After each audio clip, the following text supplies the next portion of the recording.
एक ऐसे समय में डिजिटल कैसे भाषिक आदान प्रदान के माध्यम से सांस्कृतिक आदान प्रदान का भी जरिया बन रहा है और उसके कितने अलग अलग कोण हो सकते हैं, आज उन पर बारीकी से हमारे विद्वान वक्ता उस पर प्रकाश डालेंगे। लेकिन ना चाहते हुए भी ये जरूर कह दूं, हालांकि आप सब इस चीज़ को जानते हैं कि ये डिजिटल हम क्यों कहना चाह रहे हैं। आखिर डिजिटल क्या है जो पहले नहीं था।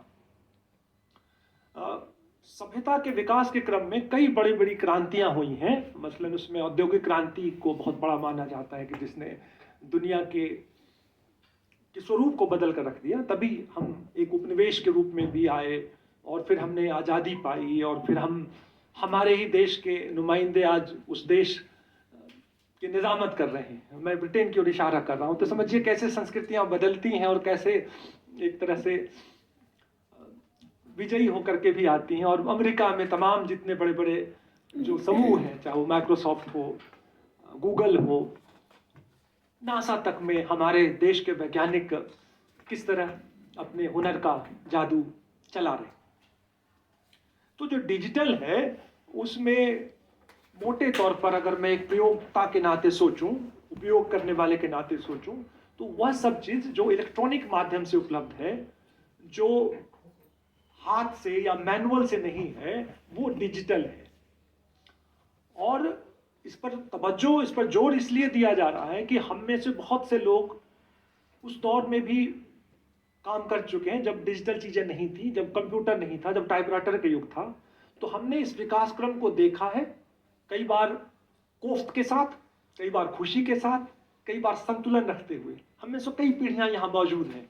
संभव है कुछ लोग होंगे, हालांकि मुझे दिख नहीं रहे हैं उम्र के उस पड़ाव पर, जिन्होंने डिजिटल दौर में ही जन्म लिया है या काम करना सीखा। और हम सब में अधिकांश की चिंताएं आजकल ये होती है कि बच्चे हमेशा मोबाइल लिए रहते हैं। तो हमारी चिंता डिजिटल या मोबाइल को लेकर उतनी नहीं है जितनी कि इस नई पीढ़ी के व्यवहार को लेकर के, क्योंकि हमने वो दौर देखा जिसमें एक संक्रांति का, एक ट्रांजिशन का दौर है। और याद करिए, जब आप रेडियो सुनते होंगे तो भी बड़े कहते होंगे कि पूरे दिन रेडियो सुनता है, अखबार क्यों नहीं पढ़ता, टेलीविजन क्यों देखता है, टेलीविजन आएगा तो अखबार बंद हो जाएंगे। अखबार बंद नहीं हुआ। उदितनाथ मिश्र जी आज के संपादक रहे हैं, वो इस पर बेहतर बताएंगे। अखबार और पढ़ा जा रहा है, लोग टेलीविजन देखते हैं और फिर अखबार में विस्तृत तबसरा उसका पढ़ते हैं। तो एक तकनीकी आती है, दूसरी चीज पूरी तरह खत्म नहीं होती। हाँ, उनके आपसी रिश्ते बदलते जरूर हैं। तो आज के समय में ये जो डिजिटल है ये अब सच है, ये बहुत तेजी से जा रहा है। हर तकनीकी जो आती है तो पहले उसको आने में जितना वक्त लगता था उससे बहुत कम समय में आ जाती है और बहुत कम समय में वो एक नए अध्याय को भी शुरू कर देती है। कहने वाले कहते हैं कि ये जो डिजिटल तकनीकी है ये 80 के दशक में बहुत तेजी से आई और 2010 में खत्म भी हो गई। कुछ लोग ऐसा भी मानते विशेषज्ञ। अब जो है उसी के अलग अलग रूप आप ले रहे हैं। इंटरनेट की ही बात करें तो इंटरनेट के प्लेटफॉर्म बहुत सारे बदल गए हैं, लेकिन कोई नई प्रौद्योगिकी नहीं आई है उस रूप में। उसी के अलग अलग स्वरूप आ रहे हैं।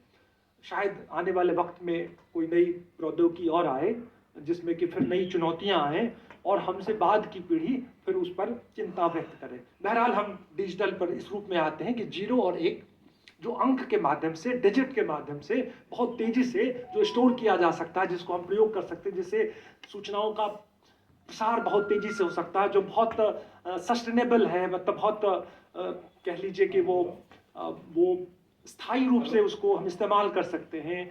आर्काइविंग जिसको हम कहते हैं, जो अभिलेखीकरण, जो डॉक्यूमेंटेशन जिसका बहुत आसान हो, टाइम और स्पेस और प्लेस के इर्रेस्पेक्टिव, उसको छोड़ करके भी आप कहीं से भी रह करके डिजिटल माध्यम में सूचनाओं का, सेवाओं का इस्तेमाल कर सकते हैं, आप दे सकते हैं। ये तमाम खूबियों के बीच आखिर क्या है जो हम लोगों को डिजिटल के बीच में रहने को विवश मैं नहीं कहूँगा, मजबूर नहीं कहूँगा, हमें होने को सार्थकता दे रहा है। मैं एक सार्थक, एक सकारात्मक भाव से कहूँ तो, और शायद इसीलिए जिंदगी सकारात्मक